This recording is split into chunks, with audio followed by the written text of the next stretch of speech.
Kıymetli basın mensupları, öncelikle hepiniz hoş geldiniz. Malumlarınız olduğu üzere 23 gün sonra sandık kurulacak. Türkiye 31 Mart 2024 Pazar günü mahalle muhtarlarını, belediye ve il genel meclis üyelerini, il ve ilçe belediye başkanlarını, belediye başkanını seçmek üzere sandık başına gidecekler. Şu anda neredeyse Türkiye'nin gündemi tamamıyla yerel seçimler olmuş durumda. Yani yerel seçimler gündemin birinci maddesinde oturmuş ve öyle görünüyor ki olağanüstü bir şey olmazsa seçime kadar da bu böyle devam edecek. Fakat aslında gündemimizde olması gereken bir konu Gazze ve bize göre oradaki soykırım, oradaki katliam devam ettiği müddetçe gündemin ilk maddesi, birinci gündem maddesi Gazze olmalı. 5 ayı aşkın bir süredir orada bir vahşet yaşanıyor, bir soykırım uygulanıyor. Dünyanın gözleri önünde naklen yayınlarda bu suç Siyonist terör şebekesi, Siyonist katil çetesi tarafından pervasızca işleniyor. 5 ay aşkın bir süredir her gün oradaki masum insanların, kadınların, çocukların tepesine bombalar iniyor.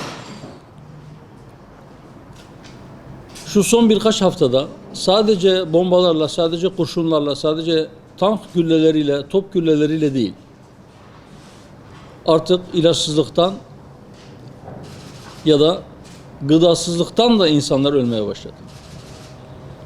Beslenemediği için derisi kemiğine yapışmış, adeta canlı bir iskelete dönüşmüş insanlar var artık orada. Ve karadan yardımların içeriye girmesine müsaade edilmiyor. Yardım göndermesi gerekenler İsrail'in Siyonist işgal rejiminin bu vahşi tutumu karşısında sanki onlardan izin almak mecburiyetindeymiş gibi bir tavırla biz elimizden geleni yapıyoruz fakat İsrail buna müsaade etmiyor şeklindeki bir bahanenin arkasına sığınan bir İslam dünyasıyla yüz yüzeyiz. Bu bahane, bu gerekçe kabul edilebilir değildir. Biz haftalardır söylüyoruz. Havadan, karadan, denizden ne pahasına olursa olsun mutlaka açlıktan ölümlerin başladığı bir yere insani yardımların gönderilmesi bir insanlık borcudur ve bu borç bütün insanlarındır. Mutlak surette oraya yardımın gönderilmesi gerekir. Karada Refah sınır kapısının önünde on binlerce kamyon yüklü bir vaziyette Gazze şeridine geçmeyi beklerken o kapıyı açmak yerine batılı ülkelerin Amerika başta olmak üzere havadan Gazze şeridine yardım attığını söylemesi ve attıkları yardımların önemli bir kısmını da denize düşmesi, hatta sınırın öteki tarafına işgal edilmiş topraklara düşmesi trajikomik bir durumdur. Yapılması gereken şey bir an önce Refah sınır kapısının tamamen açılarak oradaki insanlara yetecek miktarda gıda, su, ilaç, enerji, yakıt her neyse insani bütün ihtiyaçların, ihtiyaç hissedilen bütün maddelerin bir an önce oraya gönderilmesi gerekir ve dediğim gibi bu bütün insanlığın bir borcudur. Önümüzdeki Temmuz ve Ağustos aylarında Paris'te olimpiyat oyunları düzenlenecek. Biliyorsunuz Rusya'nın Ukrayna'nın topraklarının bir kısmını işgal etmesinden sonra, üzerinde hak iddia etmesi ve aralarındaki savaşın başlamasından sonra Rusya Federasyonu uluslararası pek çok spor organizasyonundan men edildi. Rus sporcular o organizasyonlara katılınca Rusya adına değil, şahıslar adına katılabiliyorlar. Ve biz buradan önümüzdeki Temmuz ve Ağustos aylarında Paris'te yapılacak olimpiyat oyunları başta olmak üzere uluslararası bütün spor organizasyonlarından Gazze'deki katliam, oradaki soykırım suçu devam ettiği müddetçe soykırımcıların ve bu soykırımı alkışlayanların bu müsabakalardan men edilmesi gerektiğini söylüyoruz. Ve bütün dünya kamuoyuna çağrıda bulunuyoruz. Eğer Uluslararası Olimpiyat Komitesi böyle bir karar almazsa, eğer uluslararası futbol, basketbol, voleybol her neyse bütün branşlarda, bütün spor branşlarında organizasyonlar eğer bu soykırımcıları o organizasyonlardan men etmezse diğer ülkeleri bu organizasyonları boykot etmeye çağırıyoruz. Evet, Mısır'ın Gazze ile sınırında bir kapı var dedik. Bu kapı açılmadığı için orada insanlar açlık çekiyor ve açlıktan ölüyorlar. Ama Mısır'ın son günlerde gündeme gelmesine neden olan bir olay daha var. Malumunuz 2-3 gün önce Mısır'da Sisi juntasının talimatıyla hareket eden mahkemeler aralarında İhvan-ı Müslümin'in genel mürşidi ve vekilinin de olduğu 8 kişiye idam cezası verdi. Bugüne kadar idam cezası alanların idam cezasıyla, daha doğrusu mahkeme kararı kılıfıyla yapılan siyasi katliamların, infazların sayısı 3000'i buldu. Bütün uluslararası kamuoyuna üzerine mahkeme kararı kılıfı giydirilmiş bu siyasi infazları önlemek için harekete geçmeye çağırıyoruz. Önümüz Ramazan-ı Şerif. 3 gün sonra Ramazan ayı başlayacak.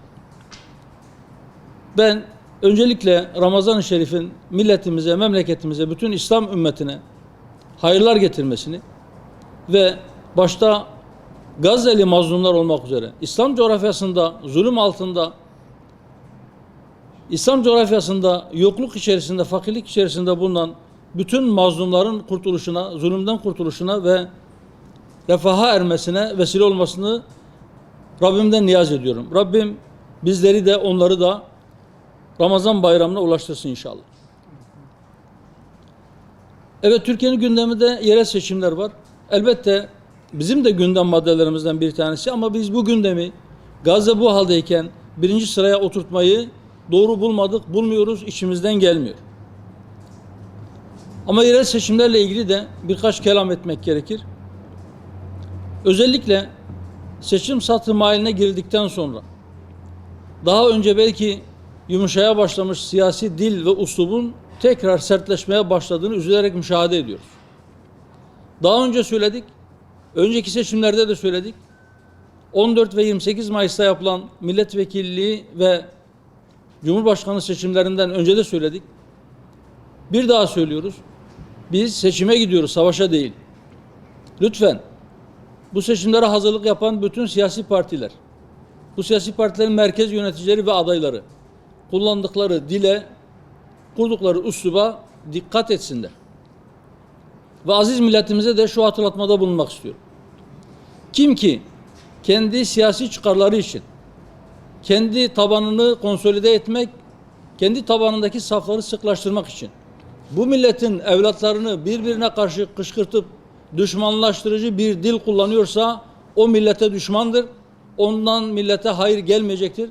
Vatandaşlarımız, aziz milletimiz bunu bilsin ve ona göre bir tepki, bir tavır koysun. Kendi partisi bile olsa üslubunu düzeltmesi konusunda vatandaştan böyle bir talebin gelmesi halinde siyasi partilerin, yöneticilerin, adayların da bu sese kulak kabartmak zorunda olduğunu ve mutlaka kendilerine çeki düzen vereceklerini düşünüyoruz. Bizim dilimiz ve uslubumuz, bize saldıranlar ne kadar çirkefleşirse çirkefleşsin, asla onların kurduğu dil gibi, onların uslubu gibi olmayacak. Biz kimseye hakaret etmeden siyasetimizi yapmaya devam edeceğiz. Ama yeri geldiğinde, cevap vermek gerektiğinde mutlaka onlar da hak ettikleri cevabı alacaklardır. Fakat tekraren söylüyorum, biz savaşa değil seçime gidiyoruz ve diğer siyasi partiler bizim siyasi rakiplerimizdir. Bizim düşmanımız değil. Biz de kimsenin düşmanı değiliz.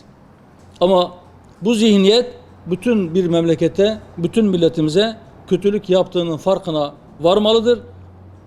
Bu farkındalık içinde mutlaka vatandaşın da inisiyatif alması, bir tavır koyması gereklidir.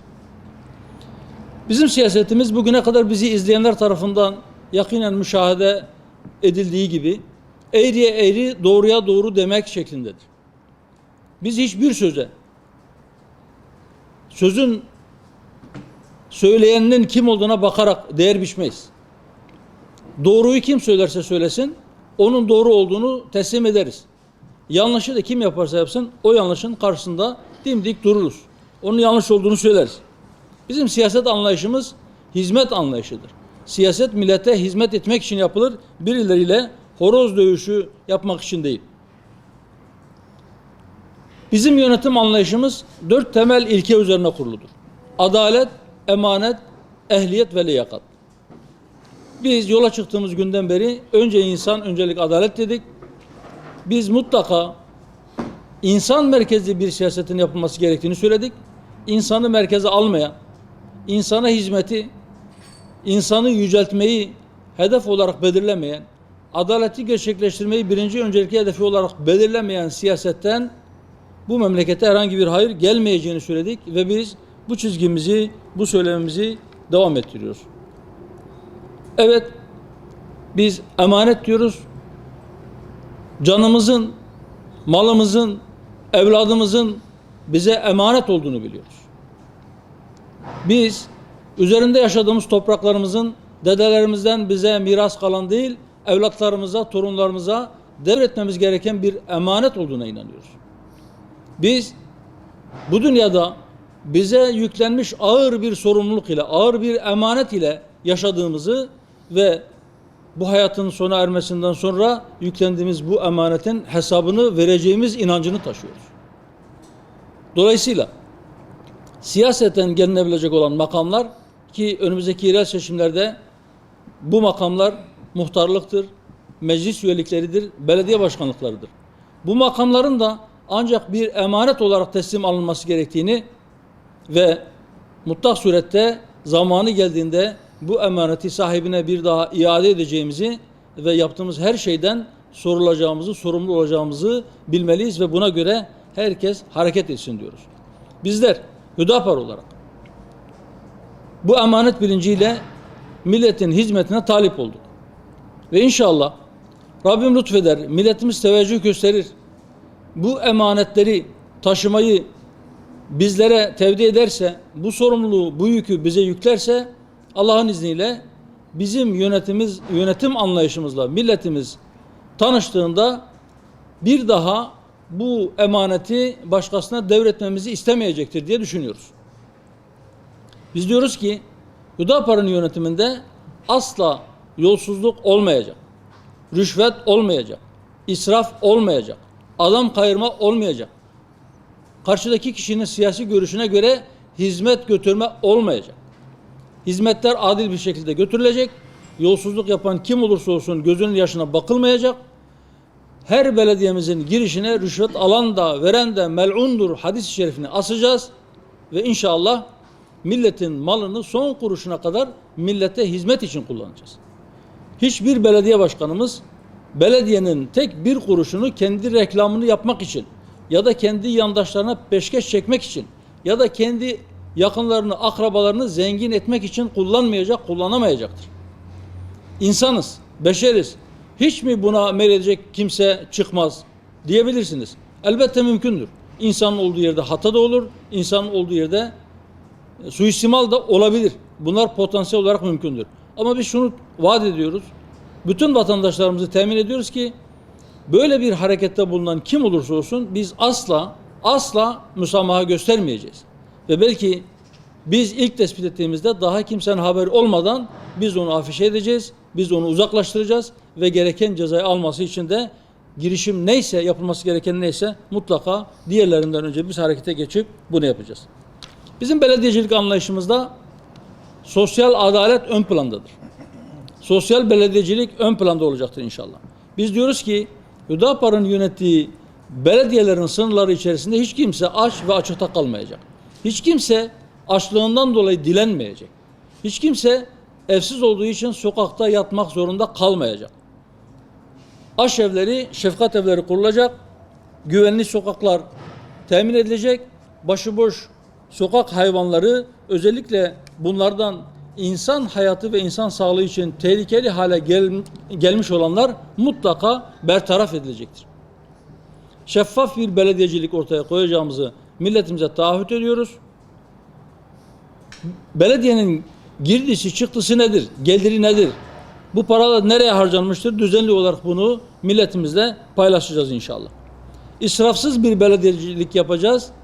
Hizmetlerin öncelik sırasını belirlerken mutlaka belediyelerimiz yönettikleri şehirlerin halkıyla istişare halinde o şehrin önceliklerini belirleme konusunda mutlaka onlardan fikir alacak ve buna göre mevcut bütçe imkanlarına göre hizmetler bir sıralamaya konup gerçekleştirilecektir. Biz diyoruz ki Türkiye'nin önemli sorunlarından bir tanesi, özellikle son 2 yıldır astronomik artan kiralar. Mülk fiyatları ve kiralar bu kadar yükselmişken dar gelirli vatandaşlar, özellikle ev sahibi olmayanlar, kiracı olanlar çok ciddi bir sıkıntı yaşıyor. Mutlaka belediyeler, özellikle de büyükşehir belediyeleri sosyal konutlar yapma konusunda bir çaba içerisinde olmalıdır. Eğer Hüdapar büyük şehirleri yönetme yetkisini milletimizden alırsa Allah'ın izniyle sosyal konutlar inşa edecek ve makul fiyatlarla evi olmayan vatandaşlarımıza kiralamak suretiyle bu ihtiyaca da bir çözüm getirecek. Evet, aş evleri kuracağız dedik, şefkat evleri kuracağız dedik, aç ve açıkta kimseyi bırakmayacağız dedik ve bir diğer taahhüdümüz de şudur: su insanlar için en temel bir ihtiyaçtır. Bugün en temel ihtiyaçlarını karşılama imkanından yoksun olan ya da bunları karşılamakta zorlanan çok ciddi bir kitle vardır. Ve biz diyoruz ki Hüdapar'ın yönettiği belediyelerde zaruri miktardaki su dar gelirli vatandaşlara ücretsiz olarak verilecek. Suya erişim en temel bir insan hakkıdır ve inşallah o temiz suya erişimi biz sağlayacağız.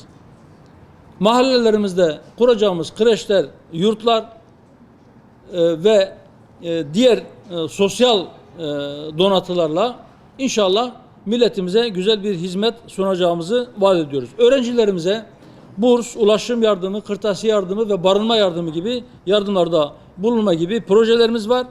Ve ayrıca aile ile ilgili bizi takip edenler bilir.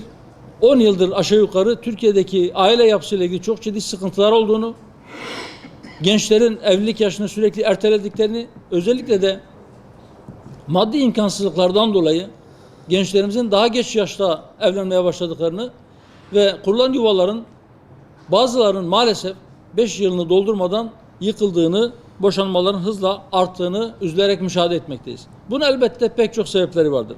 Ama biz belki belediyenin ilgi alanına giren kısmıyla ilgili diyoruz ki maddi imkansızlıklar nedeniyle evlenemeyen gençlerimize belediye imkanlarından bir çeyiz yardımı yapacağız diyoruz.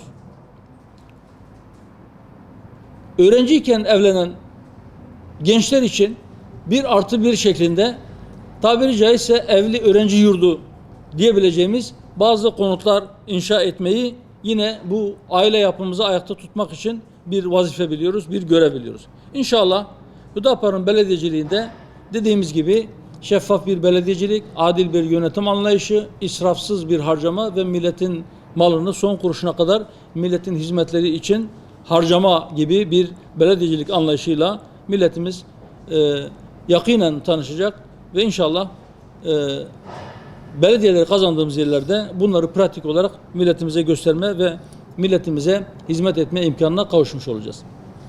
Siyaset dediğim gibi hizmet yeridir. Millete hizmet etmek için yapılır. Merkezde insan olmalıdır. Gayesi adaleti gerçekleştirmek olmalıdır. Biz milletimize efendilik taslamak değil, milletimize hizmet etmeye talibiz. Rabbim muvaffak eder, lütfeder. Milletimiz teveccüh gösterirse inşallah bu hizmetin en iyisine layık olan milletimize gücümüz yettiğince en kaliteli hizmeti sunmaya adayız. Ben ilginiz için tekrar hepinize teşekkür ediyorum.